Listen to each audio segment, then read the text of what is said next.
ગઈકાલે મારી પાસે 40 વર્ષનો એક મેલ પેશન્ટ બીપી ચેક કરવા માટે આવ્યો.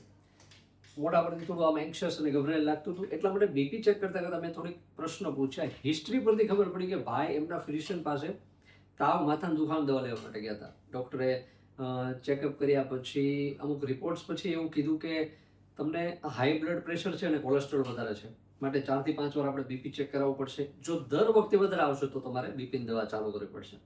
એનાથી વાતને પ્રોબ્લેમ હતો ભાઈને કે એમને દવા બીપીની લેવી નહોતી. એના માઇન્ડમાં એવી ગ્રંથિ હતી કે બીપીની દવા એકવાર ચાલુ કરશું તો લાઈફ ટાઈમ લેવી જ પડશે. એની આડઅસર બહુ બધી હોય.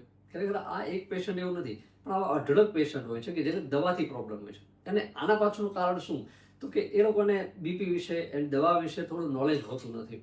માટે ચાલો આજે આપણે બીપી વિશે થોડી ચર્ચા કરીએ. નોર્મલ બીપી કેટલું હોય, તો ઉપરનું એટલે કે સિસ્ટોલિક 120 હોય, નીચેનું એટલે કે ડાયસ્ટોલિક 80, જેને આપણે નોર્મલ 120-80 એવું બોલતા હોઈએ છીએ.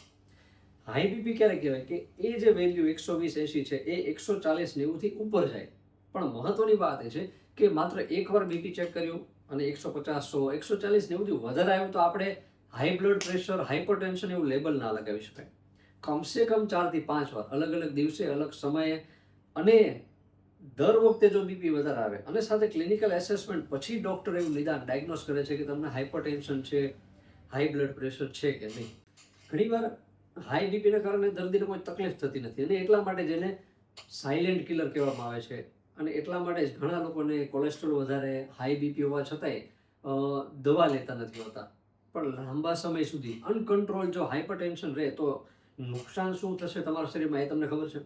જો લાંબા સમય સુધી હાઈ બીપી રહેશે તો તમારા હૃદયને નુકસાન થશે, હૃદય ઉપર લોડ પડશે, જેને કારણે તમને હાર્ટ એટેક આવી શકે છે, હાર્ટ ફેલ થઈ શકે છે, મગજમાં, બ્રેઇનમાં સ્ટ્રોક આવી શકે, જેને પરિણામે તમને પેરાલિસિસ થઈ શકે છે, કિડની ઉપર નુકસાન થઈ શકે, આંખમાં રેટિનાને નુકસાન થઈ શકે, આંખની જે રક્તવાહિની બ્લડ વેસલ્સ જે હોય છે એને નુકસાન થવાથી તમે દૃષ્ટિ પણ ગુમાવી શકો છો.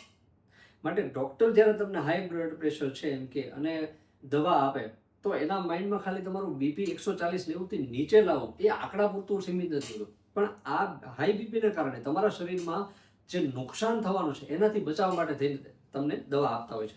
માટે જ્યારે તમને ડૉક્ટર બીપી ચેક કરીને રિપોર્ટ્સ પછી ક્લિનિકલ એસેસમેન્ટ પછી એમ કહે કે તમારે દવા લેવી જોશે તો તમારે દવા લેવી જોઈએ. ઘણીવાર કેવું થાય કે દવા તમે લઈ લો પછી અમુક સમય પછી બીપી ચેક કરાવો તો બીપી નોર્મલ આવે. આવા સમયે ઘણા લોકો શું કરતા હોય કે જાતે નોર્મલ થઈ ગયું છે એમ વિચારીને દવા બંધ કરી દે. એ વસ્તુ પણ ખોટી છે. જો તમારું બીપી નોર્મલ આવતું જાય તો બની શકે કે દવાને કારણે તમારું બીપી નોર્મલ રહે છે. માટે તમારે ફરીથી કન્સલ્ટ કરવો જોઈએ તમારા ફિઝિશિયનને.